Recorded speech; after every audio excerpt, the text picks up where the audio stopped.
Hello and welcome to News Battlegrounds. I'm Bobby B, and today we'll be looking at the GIJoe Classified series Retro Cardback Sergeant Stalker, or Stalker, depending on what you want to call him, what you grew up with calling him. Let me adjust this a little bit for you guys. So we get him in some classic colors. We're gonna do things a little different from my normal routine here. We're going to go over everything he comes with quickly, and then we're gonna talk about, in my opinion, what retro cardback Stalker should have been, and helping me out are going to be some of the 25th anniversary guys. So it's been a while since we got Stalker in the line. He within the last year, showed up at Ross. I know that because I even found one at Ross, and I never find anything at Ross. So as far as getting him back, I can't really say, well, it's good for those who missed out. That argument doesn't really apply because I'm pretty sure you can hop on Amazon right now and find them for, $8, less than retail. And he's a good figure too. He's an awesome figure. His accessories are solid. That's actually why I picked up a second one from Ross, was because I actually really like the machine gun that we'll talk about. But diving in here, we got that nice sturdy cardboard back. We got some nice artwork right there. Sergeant Stalker, GIJoe. We got our file card on the back. Pause it and read it if you want. We get our shot of the three with him. Like I said in the past, it'd be awesome if we would start seeing all the cross-sell from the all the retro cards, or at least just the mainline retro cards. I get it, they maybe can't do the Walmart ones. But at least put, the last wave of three we got on there with the Beachhead, Snow Serpent, the Eel. Now these three, maybe the next three on the next one. Just keep it growing. But diving in, his file card says, generals may win campaigns, but it's the sergeants who win the battles, mostly by yelling and kicking butt. Functions well under high-stress situations, intelligent. Well, there's some grammatical errors in this. We're missing a space, and it just doesn't make any sense. Perceptive, moves like some sort of jungle cat. Silent, fast, strong. So that entire little paragraph doesn't make any sense. Everybody knows that the NCOs, the non-commissioned officers, are the backbones of the Army. And that's, corporal and above. But there's also the that shady E4 mafia that when you need stuff done for your truck, or you're like, hey, we need X, Y, and Z, or, for Action Force, hey, Vanguard needs a turret sling, someone go get one. Let's send an E4 to go get it. E4 goes, acquires one, tactically acquires one, if you will. Next thing you know, you got a turret sling for your gunner, so you're good to go. But getting back into our man here, we get the retro stand, nothing new, no nameplate, nothing going on with it. We get his rifle bag, some Molly sculpting on it, nothing too crazy. Magazine goes in the top slot there. Submachine gun goes in there. Some strap detail on the back. We get that submachine gun, and it's one of the better guns in the line. Close to the classic look. Magazine drops out. It is it's gonna be bendy and a little jacked up. We just saw this with Duke, I believe it was, recently, and now we're getting with Stalker again. So going back to that, we get this 1911 looking pistol with the extended mag. We get the giant boxy suppressor. Just pegs in. It's got the porthole for blast effects. Magazine does not come out. I see what they were going for, but I think it's just a sloppy execution, and I can't believe that they're still doing it. So, we get this giant beast of a knife. Look at how thick that thing is. Silver blade, black handle. A little bit of detailing in the handle there for sculpt-wise. I don't know if you guys can see that on camera. Then we get my favorite weapon. This, was it the XM320? Is that what the SIG LMG is? Looking thing. This guy's pretty sturdy. I don't have any issues with it. The nutsack drops out of it. Just pegs back up in. Looks good. Rounds are painted. It's got some irons. Just an all-around simple looking weapon. It might seem maybe a size too small. Like, shrunken down a little bit, but I think it works out. I did a shot with I gave it to my Vipers, and it just looks good. It looks good with whoever you give it to. Rock and roll, you name it. So I'm okay with that. I'm okay with his, his grease gun looking thing. Getting to the figure himself, we get a very light green, lime green with dark green camo splotches all over him. We get that same buck we've been seeing so much. It's a good buck. It works.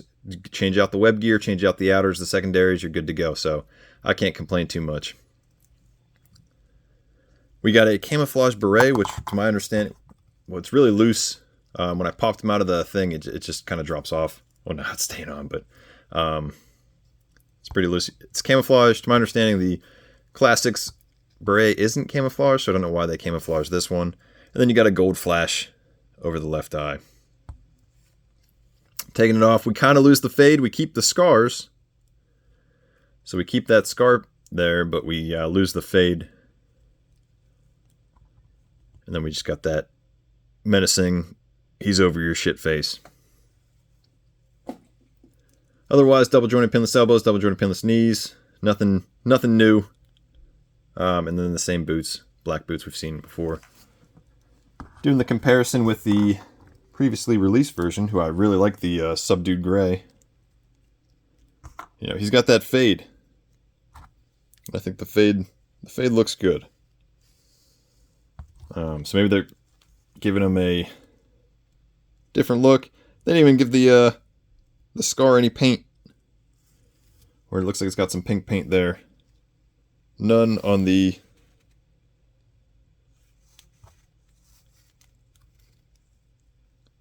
retro. If I can get these two to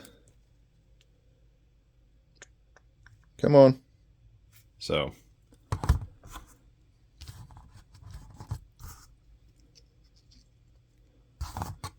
I kind of like that look.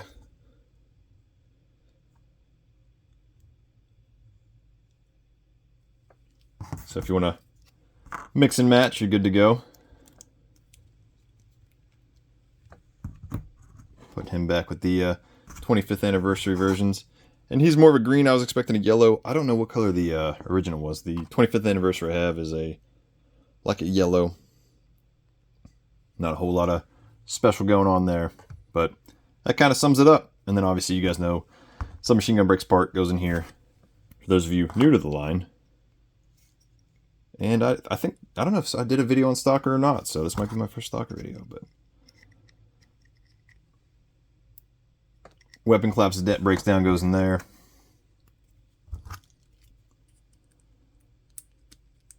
Oh, I'm struggling here.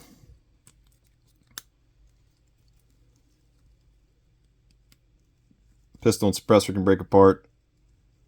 Not break apart, but come apart. See, there goes that beret again. And that'll slide down in there. It's very snug right now. There you go. And then, of course, this giant, thick knife. Goes right into the sheath in his leg. And then this pegs into the web gear, through the web gear, into the peg on the back. And you're good to go. No additional paint on the web gear. Just all black. At least the other one we got this knife sheath was painted green, this grenade was painted, but nothing extra here, so I don't know. And we lose the poncho. So we lose the poncho but get the stand, and I think the poncho is a fun piece. But I don't know, cost cutting, budget per wave, all that stuff. And this wave doesn't even really bring anything new to the table if I think about it. We'll slide him back. Now let's talk about what he should have come with. Something when I think of Stalker I always think of is the opening of the cartoon where you get him with the jetpack. He has that laser pistol. He has the dynamite. And he throws it and shoots it. Why didn't we get any of that stuff? I think that would have been a fantastic retro or nice little callback for him, because the original Classified isn't, far from off. He's just a darker shade, which people can get over. But if we take him, we take Classified items that are already tooled, jetpack, officer pistol, dynamite. You give him his submachine gun, or you even give him the Sunbow cartoon rifle. That's a retro Stalker right there.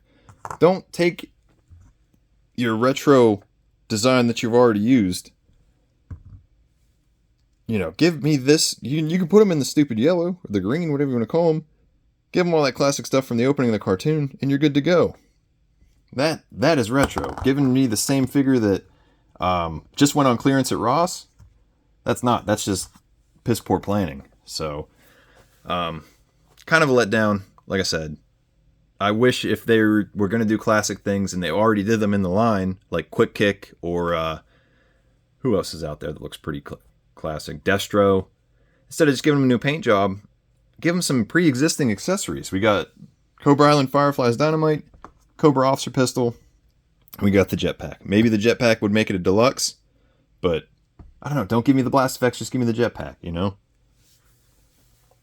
Let me know how you guys think about it. What would you guys like to see with the retro figure? What retro character would make more sense to be cartoon oriented instead of just a rehash of the original? Off the top of my head, I'm not really sure. Like I said, we got 25th anniversary. And the 25th anniversary came with the jump, you know? Or jump pack, whatever you want to call it. So it's just, I don't know. This feels like one of those overlooked things, like just like all the spelling errors we've been seeing lately and stuff. It just, someone's like, yeah, that's good. We already got all this stuff. And it might just be budget restrictions. I don't know. But all this stuff already exists.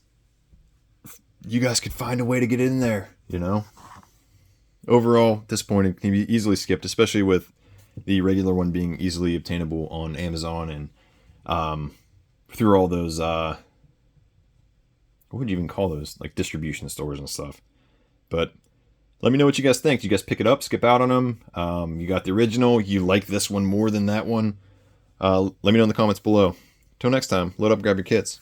See you on the battlegrounds.